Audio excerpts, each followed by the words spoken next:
అస్సలాముఅలైకుం రహమతుల్లాహి వబర్కాతు.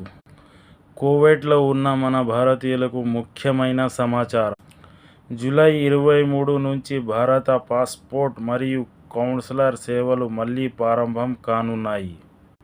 ఇప్పటి వరకు భారత రాయబార కార్యాలయం నేరుగా అందిస్తున్న పరిమిత అవసరాల సేవలు ఇక ముగునున్నాయి. ఇక నుంచి పాస్పోర్ట్, వీసా అప్లికేషన్ వంటి సేవలు డియు డిజిటల్ సేవా కేంద్రాల ద్వారా అందుబాటులోకి రానున్నాయి.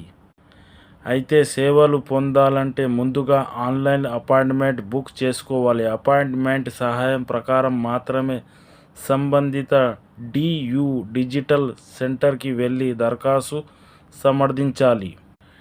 డియు డిజిటల్ సంస్థ కువైట్లో 4 ప్రాంతాలలో సేవా కేంద్రాలను ఏర్పాటు చేసింది. ఒకటి దజీజ్, రెండవది ఫాహిల్, మూడవది కువైట్ సిటీ, నాలుగవది జహరా.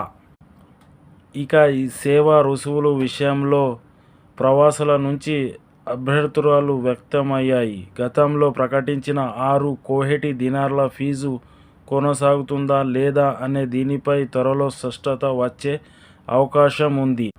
విదేశాలలో భారత పాస్పోర్ట్ సేవలు టెండర్ విషయంలో ఢిల్లీ హైకోర్టు తీర్పు, ఆ తర్వాత సుప్రీంకోర్టు నిర్ణయం నేపథ్యంలో తాత్కాలికంగా ఈ సేవలు కొనసాగుతున్నాయి.